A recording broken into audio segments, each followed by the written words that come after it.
तो ये स्टूडेंट्स, जैसा कि मैंने आपसे प्रॉमिस किया था कि मैं होनहार स्कॉलरशिप में अप्लाई करने की लाइव वीडियो अपलोड करूँगी। तो यस, ये वीडियो वही है। आप इस वीडियो को ओपन करें और जिस तरह बता रही हूँ उसी तरह आप भी अप्लाई करते जाएं। स्टेप बाय स्टेप एक एक कंप्लीट स्टेप बताऊँगी, आप लोगों ने जस्ट वो फॉलो करना है और अप्लाई कर देना। आप लोगों का स्कॉलरशिप कन्फर्म हो जाएगी। पहले आप लोगों को जो कमेंट सेक्शन में लिंक दिया है, आप उस लिंक पे क्लिक कीजिएगा और यहाँ पर आपके सामने इसका इंटरफेस आ जाएगा। देन आप लोगों ने अप्लाई नाउ पे क्लिक करना है। जैसे आप अप्लाई नाउ पे क्लिक करेंगे, आप लोगों के सामने इस तरह आ जाएगा क्रिएट एन अकाउंट। अब आप लोगों ने करना क्या है, अपनी नेशनलिटी चूज़ कर लेनी है, आगे प्रोविंस चूज़ कर लेनी है। यहाँ पर अब आपने इंस्टीट्यूट चूज़ कर लेना है। इंस्टीट्यूट का मतलब है आप कॉलेज में हैं, आप यूनिवर्सिटी में हैं या मेडिकल कॉलेज में हैं। तो यहाँ पे मैं आपको एक बात बता दूँ कि आप पहले चेक कर लीजिएगा कि आपकी यूनिवर्सिटी, कॉलेज या मेडिकल कॉलेज एलिजिबल भी है स्कॉलरशिप के लिए या नहीं एलिजिबल।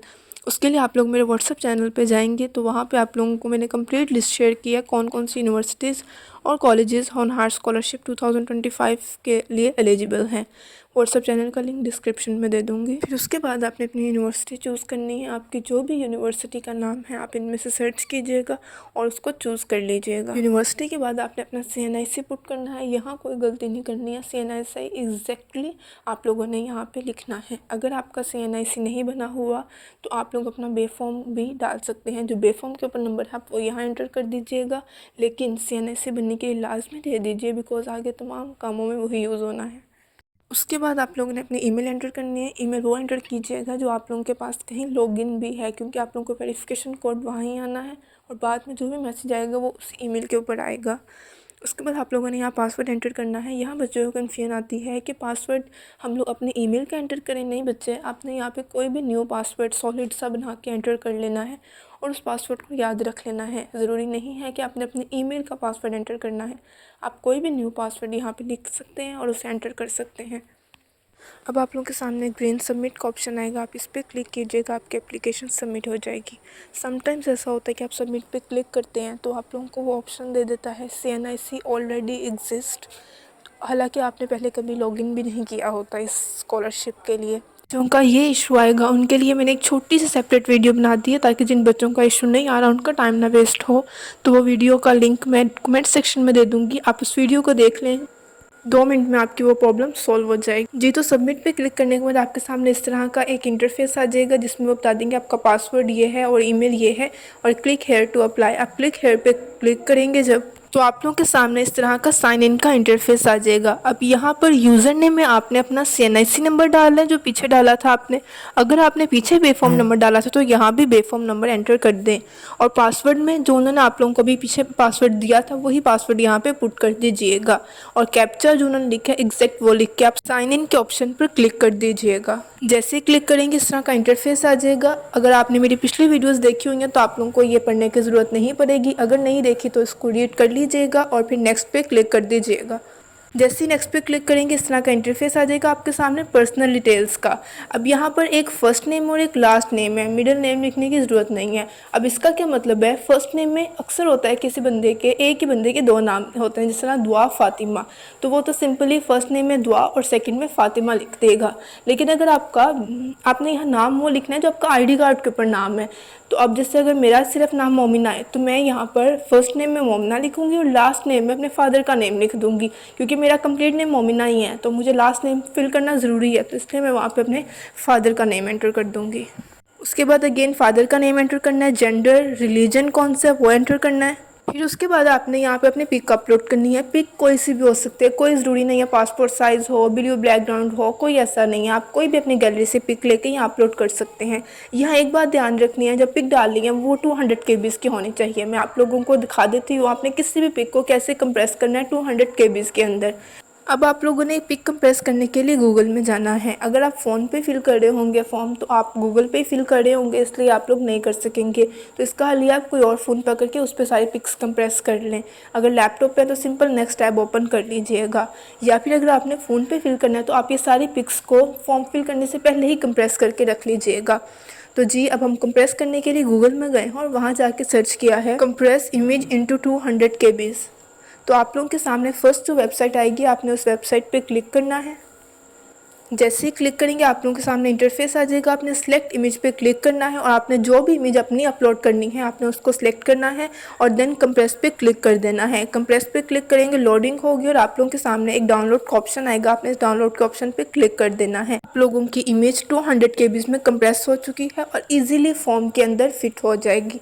अब यहाँ पे आप लोगों को एक बात बता दूँ, आप लोगों ने अपने मैट्रिक के ओरिजिनल रिजल्ट कार्ड की पिक, फर्स्ट ईयर के ओरिजिनल रिजल्ट कार्ड की पिक, ओरिजिनल डोमिसाइल और अपने आईडी कार्ड की आगे बैक और फ्रंट दोनों पिक को कंप्रेस कर लेना है इसी तरह से, क्योंकि आगे हमने वो इमेजेस डालनी है तो वो सारी 200 KB में ही डालनी है। तो आप ये स्टेप यहाँ पर ही कर लीजिएगा जी। तो जो हमारी पिक कंप्रेस हुई थी हम यहाँ पर आएंगे और यहाँ पे चूज़ फाइल को क्लिक करेंगे और अपनी गैलरी में से उसी कंप्रेस्ड पिक को पकड़ के यहाँ पे अपलोड कर देंगे। ईजिली अपलोड हो जाएगी।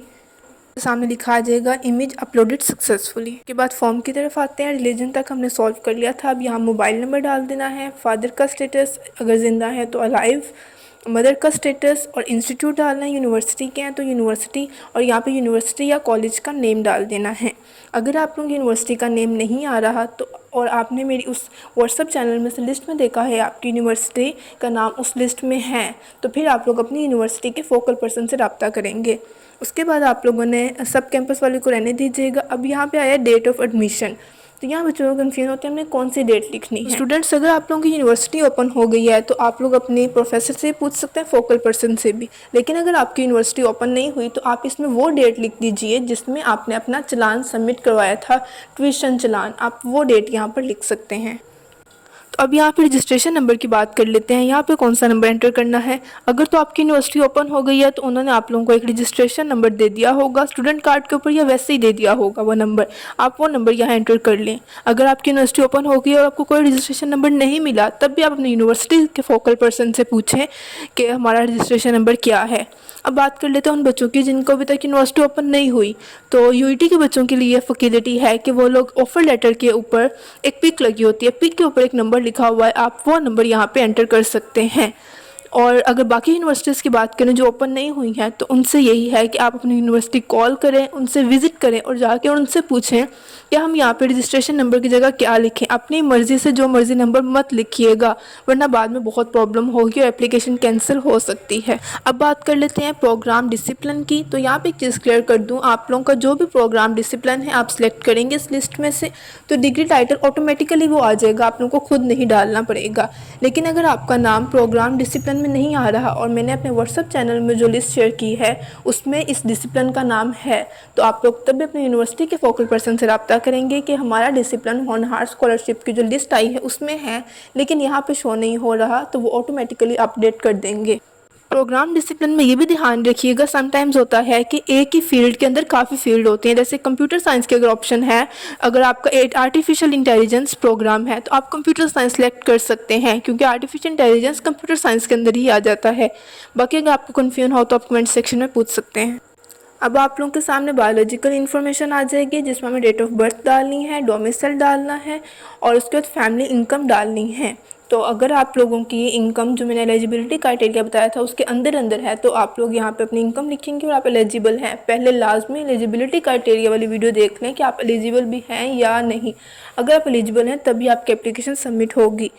उस वीडियो का लिंक डिस्क्रिप्शन में दे दूँगी, अगर आपने नहीं देखी तो पहले वो देख लें। उसके बाद यहाँ पे आपने पासवर्ड नंबर और डाउल नेशनैलिटी अगर आपकी है तो एंटर कीजिएगा वरना इसको एम्प्टी छोड़ दीजिएगा। उसके बाद आप लोगों ने क्लिक करना है सेव एंड कंटिन्यू के ऊपर। आप जैसे सेव एंड कंटिन्यू पे क्लिक करेंगे इस तरह आपके सामने आ जाएगा मेलिंग एड्रेस और परमानेंट एड्रेस। तो स्टूडेंट्स मेलिंग एड्रेस और परमानेंट एड्रेस में ये फ़र्क होता है। मेलिंग एड्रेस वो एड्रेस होता है जहाँ पर अगर उन्होंने आपको कोई मेल भेजनी हो तो वो किस एड्रेस में भेजेंगे। फॉर एग्जांपल अगर आप किसी हॉस्टल में रह रहे हैं या कहीं और रह रहे हैं तो मेलिंग एड्रेस में अपना वो एड्रेस एंटर करेंगे और परमानेंट एड्रेस में जहाँ के आप रिहायशी हैं वो एंटर करेंगे। लेकिन अगर आप किसी हॉस्टल वगैरह या कहीं और नहीं रह रहे तो आप अपने दोनों जगहों पे सेम एड्रेस एंटर कर देंगे। एड्रेसेस एंटर करने के बाद आप अगेन सेव एंड कंटिन्यू पे क्लिक करें। अब आप लोगों के सामने एजुकेशनल का पोर्टल ओपन हो जाएगा। यहाँ पे आपने अगर मैट्रिक के बच्चे तो मैट्रिक की इन्फो डालेंगे, अगर ओ लेवल के तो ओ लेवल की डालेंगे। मैट्रिक के अंदर आपने डिग्री टाइटल में मैट्रिक लिख देना है, इंस्टीट्यूट नेम में वो लिखना है जहाँ से आपका मैट्रिक का एडमिशन गया था।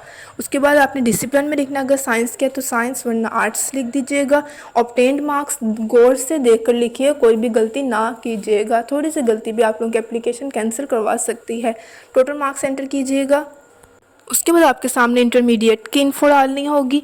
अगर तो आप लोगों का सेकेंड ईयर का रिज़ल्ट अभी तक नहीं आया तो आप सब कुछ फर्स्ट ईयर का एंटर कर देंगे, लेकिन अगर सेकेंड ईयर का रिज़ल्ट आ गया है तो आप लोग सेकेंड ईयर की इन्फो डालेंगे। लेकिन मोस्टली बच्चों का भी फर्स्ट ईयर का ही रिज़ल्ट आया है तो आप उसी की कंप्लीट इन्फो डाल दीजिएगा बगैर किसी परेशानी के। अपने इन्फो डालने के बाद कंप्लीट यहाँ पे सेव एंड कंटिन्यू पे क्लिक करना है। जैसे ही क्लिक करेंगे आप लोगों के सामने ये वाला ओपन हो जाएगा पोर्टल। तो यहाँ पर आप लोगों ने अपने सारे डॉक्यूमेंट्स अपलोड कर देने हैं। सब डॉक्यूमेंट्स आप लोगों को समझ आ जाएंगे। इशू आ सकते हैं एफिडेविट में। वैसे मैंने पिछले वीडियो में बताया हुआ है कि एफिडेविट कैसे बनाना है। अगेन बता देती हूँ कि एफिडेविट का एक सबसे सिंपल वे ये है, आप अपनी यूनिवर्सिटी की कैंटीन से पता करें। मोस्टली यूनिवर्सिटीज़ की कैंटीन में अवेलेबल होता है। 2 यूनिवर्सिटीज़ हैं, एक पंजाब यूनिवर्सिटी और एक यूईटी मेन कैंपस। इन दोनों का तो मुझे कंफर्म है कि इनकी कैंटीन्स में मौजूद होता है एफिडेविट। आप यहाँ से ले लें या अपनी यूनिवर्सिटी की कैंटीन से पता करें। अगर ना मिले वहाँ से तो फिर आप मेरी वीडियो देख लें एफिडेविट किस तरह से बनवाना है, लेकिन पहले अपनी यूनिवर्सिटी की कैंटीन्स में पता करें। आप लोगों के सामने स्क्रीन पे जो एफिडेविट शो हो रहा है ये मैंने भी यूईटी के मेन कैंपस से ही लिया था 300 रुपीज़ का। आप लोग भी ले सकते हैं वहाँ से। सब कुछ इसमें स्टैम्प वगैरह ईच एंड एवरीथिंग लगी है। जस्ट आपने इसे फिल आउट करना है। यहाँ पर बच्चों को कन्फ्यूजन आती है विटनेस में कि विटनेस किसको बनाएं। तो गाइस विटनेस कोई पर्सन भी हो सकता है, बस उस पर्सन से आपका ब्लड रिलेशन कोई ना हो। यहाँ मैंने अपनी फ्रेंड को बनाया था। उन्होंने नीचे लिखा हुआ है कौन कौन से पोर्टल अपलोड करने हैं, वो मैं आप लोगों को बता चुकी हूँ कि 200 केबीज़ में कैसे करना है। उन तमाम डॉक्यूमेंट्स को अपने 200 केबीज़ में कन्वर्ट करें और यहाँ पर अपलोड कर दें। ईजिली अपलोड हो जाएंगे। यहाँ पर मैंने अपने सारे डॉक्यूमेंट्स अपलोड कर दिए हैं और सेव एंड कंटिन्यू पे क्लिक करेंगे। जैसे सेव एंड कंटिन्यू पे क्लिक करेंगे आप लोगों के सामने ऐसा लिखा आएगा कि सारी इन्फॉर्मेशन मेरी ठीक है। अगर आप चाहें तो रिव्यू कर सकते हैं और कोई अगर मिस्टेक हो गई हो तो यहाँ पे करेक्शन कर सकते हैं। अगर ऑल ओके है तो आप सबमिट पे क्लिक कीजिएगा। जैसे ही सबमिट पे क्लिक करेंगे वो आपसे अगेन पूछेंगे कि आप श्योर हैं, तो आपने इसको ओके कर देना है। इससे आप ओके करेंगे आप लोग के सामने इस तरह आप लोगों का स्कॉलरशिप का स्टेटस शो हो जाएगा और ये लिखा जाएगा thank you for applying in होनहार स्कॉलरशिप। यहाँ मैं आपको ये बात भी क्लियर कर दूँ, अगर आपने अपना फर्स्ट ईयर का सब कुछ एंटर किया होगा तो नीचे ये भी लिखा आएगा कि जैसे सेकेंड ईयर का रिजल्ट आए आप यहाँ पे इसको अपडेट कर दीजिएगा। तो वो मैं आप लोगों को जैसे सेकेंड ईयर का रिजल्ट आएगा बता दूँगी किस तरह से आपने पोर्टल में अपडेट करना है। चैनल को सब्सक्राइब करना मत भूलिए ताकि जैसे कोई इन्फॉर्मेटिव वीडियो मैं अपलोड करूँ आप लोग उसको फॉलो करते हुए अप्लाई कर लें। आई होप सो आप लोगों को तमाम कन्फ्यूज़ क्लियर हो गई होंगी। मेरे चैनल को सब्सक्राइब कर दें बिकॉज मेरी आगे आने वाली वीडियोस फ्री कोर्सेज और फ्री स्किल्स पे होंगी। किस तरह से आपने अपनी स्किल्स बिल्ड करनी है और यूनिवर्सिटी के साथ साथ आपने अपनी डिग्री को कैसे स्ट्रॉन्ग बनाना है। So don't forget to subscribe.